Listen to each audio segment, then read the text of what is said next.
Ассалаумағалейкум. Уағалейкум ассалам Нұржан. Қалай? Үй іші бала-шаға аман. Алла деп өзінде. Дұрыс, тамаша. Баяғы сол жұмыс, баяғы үй. Молодец. Баяғы жердесің ба сол әлі? Аха, өзімнің ауылымдамын. Қуаныштымын. Молодец. Маған да кірісу керек еді. Рахмет. Райхан, видеоны қоса қояйық. Енді мынау Төлеутай Райхан деген менің оқушым, 8 сыныптың оқушысы. Мынау Кәрім Мыңбаев туралы ғылыми жоба жазып жатырмыз. Райхан мынау менің досым, группаласым, әріптесім, Қарағанды облысының тумасы. Сонда Кәрім Мыңбаев мектебінде жұмыс жасайды. Біз енді былай болып тұр, Рустам, мәселе. Біз қалалықта тек осы видеомен шектеліп практика деп есептейміз де, тек фотоларыңызды қойып. Ал қарай облысқа бізге жолдама берсе, онда Құдай қаласа жазда тарих институтына Жабай Нұрмахамедовичке, Сейтқали Жақияновичқа, сосын әрі қарай сіздің ауылға тартамыз. Егер облысқа рұқсат берсе, бізде қалалық болайын деп жатыр да. Жақсы. Бізде қазір плагиатқа тексеріп, содан кейін облысқа рұқсат берген жағдайда біз уже Қарағанды облысына, Нұр-Сұлтан қаласына барамыз. Әйтпесе қазір барғанмен ертең облысқа өтпей қалса, қазір баланың босқа сабақтан сұрап алған дұрыс емес сияқты. Жазда қолымыз бос болған кезде.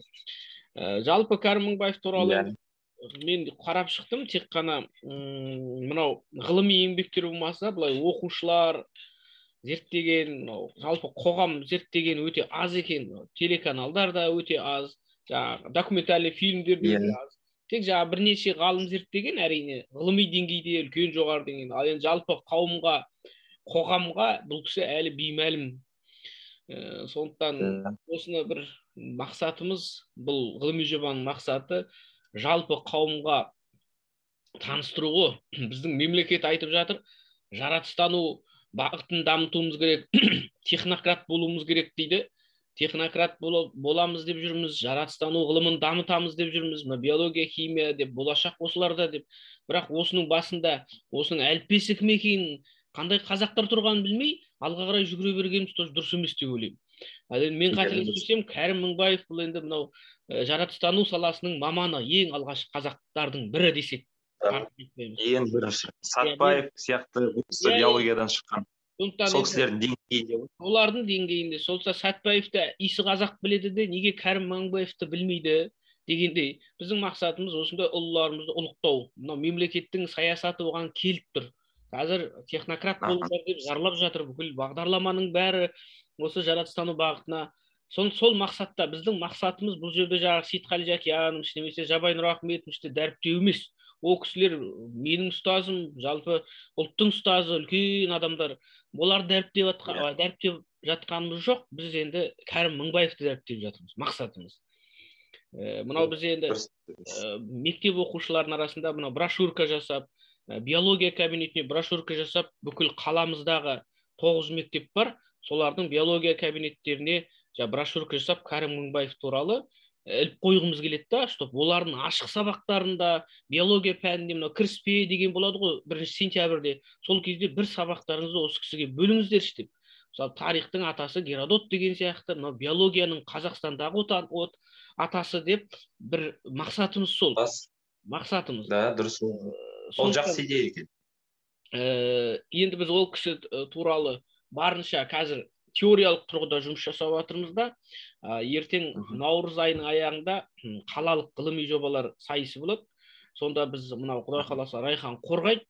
Егер қорғап шығып, мен өзім өтініш қыламын, егер облысқа баратын болса, онда біз сіздің ауылға және Астана қаласына барып, жаңа мемлекет тарих институтының ішінде жұмыс жасаймыз бірнеше күн. Біз қуанышты боламыз, осы боламыз. Рустам, енді мүмкіндік болса, оқушым бір сұрақ қояды, болды сізге. Иә, жақсы. Мен сіздерге. Жақсы. Сәлеметсіз бе? Сіз музей жайлы айтып кетсеңіз. Кім, қалай? Музейдің тарихын айтып кетсеңіз, музейдің қысқаша тарихы. Музейдің тарихы. Енді мысалға мен жаңа Нұржан, сіз айтып кеттіңіз ғой, жаңа біздің ағаларымыз зерттеп жатыр деп. Кәрім Мыңбаев жаңа Википедияға да кіріп жай қарастырдым ғой, былай қандай мәлімет бар екен деп. Сонда Кәрім Мыңбаев туралы жаңағы біздің бұрынғы ауылдың аты ғана бар. Мысалға Қарағанды облысы Нұра ауданы Ивановка ауылында туған деп. Негізі Ивановкадан бұрынғы онда ол Ивановка деген сөз анау Столыпиннің аграрлық реформасы немесе 1861 жылы Ресейде құлдарға бостандық берді ғой. Содан кейін кеп переселенецтерге башқан ғой ауылды. Ауыл солтүстікке қарай, сол ауылын айтып кетейін деген сіздерге мәлімет болсын деп. Солтүстікке қарай, солтүстік батысқа қарай. Ауылдан 3 шақырым жерде Қызылдихан деген ауыл. Жаңағы Қызылдиханның бойында Қызылдихан деген қарасу бар. Сол қарасудың бойында бұрындары нағыз қазақ ауыл болған. Сол қазақ ауылда бір где-то 30 шақты үй болған. Сол 30 шақты үйдің біреуінде осы біздің Кәрім атамыз дүниеге келген. Енді тәуелсіздік алдық. Анау 91 жылы 10 желтоқсанда елбасы ұлықтау болды. Одан кейін Қазақ КСР Қазақстан Республикасы болып өзгертілді. Және де елді мекендердің бәрі аттары қазақшаға ауыстырыла бастады ғой. Соны негізге ала отырып 1996 жылы біздің Ивановка ауылына Кәрім Мыңбаев деген ауыл атағын берді. Және де тура 10 жыл өткеннен кейін, ол кезде біз жас маман болып жаңа ғана келгенде 2006 жылы осы Кәрім Мыңбаев атындағы мұражай ашылды. Көрдіңіз бе? Кәрім Мыңбаев атындағы мұражай ашылды. Кәрім Мыңбаев атындағы мұражайда, яғни ол кісілердің жаңағы әке шешесі, жаңағы балалары Джафар, Тимур, жаңағы жұбайы орыс әйелі болған ғой. Сол кісі сосын жаңағы Вавилов, жаңағы өзінің академик жетекшісі ғылыми жұмыстар. Сол кісілердің портреттері бар, сосын жаңағы балалық кездегі бір-екі суреттері бар. Сосын жаңағы қашан туғаны, өмірбаяны, қайтыс болған уақыты, жаңағы көк сағызды неткен жаңағы ғылыми жұмыстарынан үзінді бар. Сол 2006-дан бастап мұражайымыз тек келеді. Енді 16 жыл болды ғой. 16 жылдан кейін биыл міне бізде жаңағы меценаттар дейді ғой, білім саласына жаңағы өзіміздің ауылдан шыққан егін саласында жұмыс істейтін азаматтар біраз қаражат бөліп, биыл сол мұражайға жаңағы біраз жаңарту жұмыстары жүргізді. Сондай мәлімет. Алла қаласа келсеңіздер көрсетем, мұражайды көрсетем, жаңағы ағамыздың ауылын көрсетем. Ал айтпақшы, сол ауылдың макеті бар жаңағы мұражайда. Бәрі жаңағы бұрынғы сол ауылдың ежелгі тұрғындары, Тұрғынбай, Кәрімнің ауылы, Халелдің ауылы дегендей, бізді Кәрістің ауылы, үйі дегендей, тура ауылдың макетін біз қалпына келтіргенбіз, сол макет мұражайда тұр. Керемет. Соны да жұмыстарыңызға түсінікті, бәрі түсінікті болды, Рустам. Енді біз негізгі сізбен кездесудің басты мақсаты осы еді. Алдын ала келісіп алатын көзбе-көз. Жазда Құдай қаласа біз онда облысқа өтеміз деген үміттеміз. Өтсек сіздің ауылға барамыз.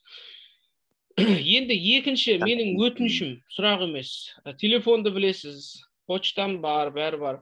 Енді сіз мүмкіндігінше бізге Кәрім Мыңбаев ауылыңыздың көптеген фотосы, видеосы, музей, мектеп, ауыл туралы көптеген фото мен видеолар жіберсеңіз, біз соның ішінен ең сапалы деген ғылыми жоба, макетінің фотосын, ауылдың кіреберіс фотосын, мектептің фотосын, мұражайдың фотосын, соның жаңа үлкен кісілердің ашу салтанатындағы бір бата беріп жатқандары, жөндеу жұмыстары, бір күндік жұмысыңызды қиып, тек бізге фото мен видеолардың бәрін или почтаға, или WhatsApp-қа жіберсеңіз, біз соның ішінен бір сапалы деген 4-5 фотоны алып, ғылыми жобамыздың ішіне кіргізсек деп едік та, біз ертең жазда біз осы ауылға барайын деп отырмыз. Біз бәрін жоспарладық. Міне Астананың министрліктер үйінің фотосын қоямыз, ішіндегі тарих институтына барамыз, Кәрім Мыңбаевтың ауылына барамыз. Мақсатымыз осы біздің практикамыз деп айтар еді. Жақсы.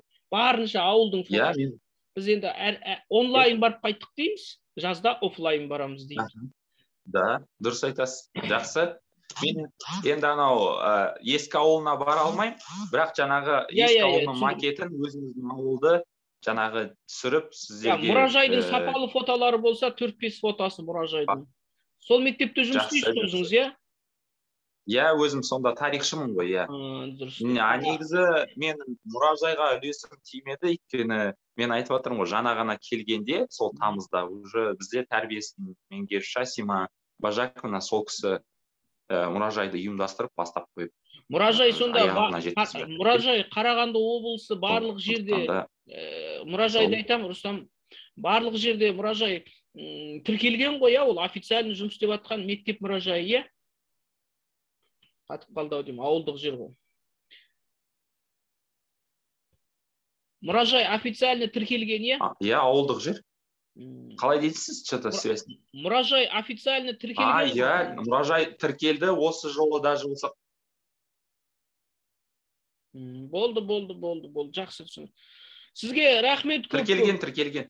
Сізге рахмет көп. Енді сізден біз фото күтеміз. Болды, қалған бәрін телефон арқылы шешеміз.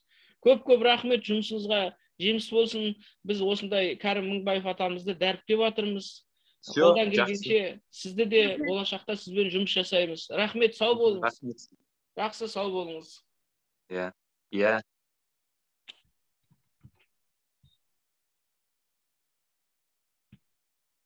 Иә, рахмет, иә, Нұржан, оқушыңыз екеуіңізге сәттілік тілеймін. Иә, өте жақсы бастама. Иә, шығармашылық табыс тілеймін, яғни алда белестерді бағындыруға тілектеспін, және де тәжірибе алмасып жатармыз. Иә, рахмет. Онда телефонда байланыста боламыз ғой, Алла қаласа, иә? Жақсы, сәттілік. Аха.